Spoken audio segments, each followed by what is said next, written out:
Vamos a hacer un último circuito que contenga capacitores y en este caso el enunciado dice: del siguiente circuito eléctrico determinar el valor de I de T y el voltaje en el capacitor para tiempos mayores que cero. Tenemos el circuito, nos los están dando. Detalle: aquí está la corriente que hay que calcular en tiempos mayores que cero, el voltaje que hay que calcular en tiempos mayores que cero, pero hay que ubicar en todo el circuito. Primero, tenemos interruptores y tenemos 1, 2, 3 interruptores. Segundo, hay que ver lo que nos solicitan es I de T y el voltaje del capacitor. Lo podemos observar, está de este lado del circuito. Significa que cuando hagamos este cambio de interruptor, estos elementos no van a afectar para el cálculo de lo que nos están pidiendo. Y segunda, este capacitor no tiene condición inicial porque este interruptor está abierto y aunque aquí hay una fuente, jamás va a circular corriente a través de él. Los dos capacitores que están aquí están en una trayectoria cerrada y tenemos una fuente, entonces van a tener condición inicial. ¿Qué significa? Que realmente la condición inicial que nos interesa es la de este capacitor nada más. ¿Por qué? Cuando nosotros hagamos cambios de interruptores en tiempos mayores o iguales que cero, este interruptor se cierra, este se cierra y este se abre. El análisis de lo que tenemos que hacer está en esta parte del circuito, porque acá está I de T, que va a ser I de S, y el voltaje del capacitor. Este capacitor ya no va a quedar en la configuración de lo que tenemos que usar. Entonces no nos interesa la condición inicial de este capacitor, únicamente de este capacitor. Aunque tiene condición inicial, no la vamos a calcular porque no la requerimos. Este capacitor no tiene condición inicial por la posición del interruptor. Entonces, iniciando el análisis para tiempos menores que cero, tenemos que el circuito que se tendría que analizar es este que está aquí, donde tenemos la fuente, la resistencia de 50, la resistencia de 7, el capacitor de 250 milis y el otro capacitor de 100 milis. Recordando que nos interesa esta condición inicial. Si nosotros trabajáramos como se ha hecho desde que inicié impedancias, sustituyendo al capacitor por un circuito abierto, este sería el circuito equivalente una vez que el capacitor se carga, el de 250 milis y el de 10 milis, y en realidad a nosotros nos interesa el voltaje que hay aquí. Aquí, por haberse abierto, podemos medir el voltaje entre estos dos terminales, pero no lo podemos calcular aquí y no lo podemos calcular acá, así como está el circuito. Cada vez que sea muy difícil determinar la condición inicial de algún elemento, ya sea un capacitor o una bobina, por la configuración del circuito, no vamos a hacer la sustitución de un circuito abierto o de un cortocircuito.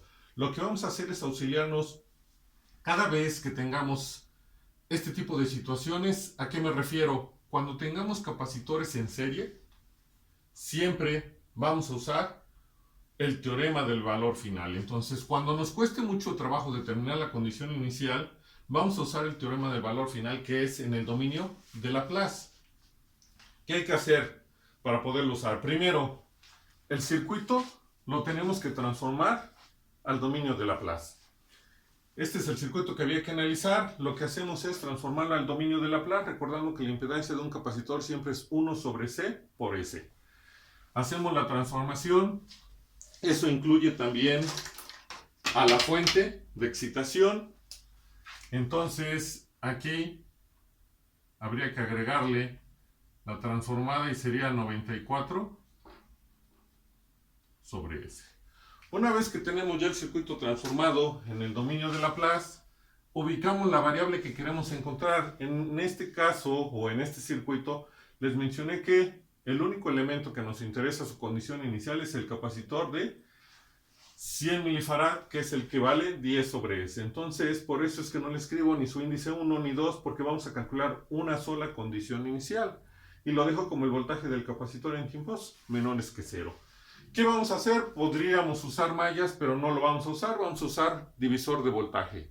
¿Por qué puedo usar divisor de voltaje? Porque esta fuente está en paralelo a esta resistencia y por estar en paralelo tienen el mismo voltaje, pero al mismo tiempo está en paralelo con toda esta rama que tiene 3 elementos en serie, pero está en paralelo a la de 50 y está en paralelo a la fuente de voltaje. ¿Qué significa?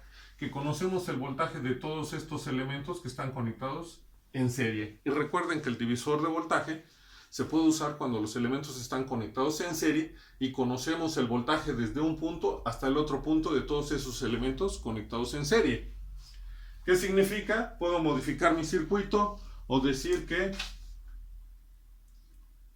entonces voy a tener un circuito en el cual, mientras mis elementos estén en paralelo, los tres, es decir, la fuente, la rama de 50 y la rama de estas tres impedancias en serie, están en paralelo, puedo pasar del otro lado, del lado izquierdo de mi fuente, a la resistencia de 50 siempre y cuando siga conectada en paralelo a la fuente. Para trabajar únicamente con la rama de los elementos que están en serie, le doy el sentido a la corriente de la malla en el sentido convencional de la fuente, nada más para establecer cómo va a ser el voltaje que yo calculo, porque recuerden, por ser un elemento pasivo depende de la corriente. Entonces, como la corriente que me proporciona la fuente en esta rama y al pasar por 10 sobre S lleva la misma dirección que la caída de tensión que tengo que calcular, el voltaje se va a quedar positivo.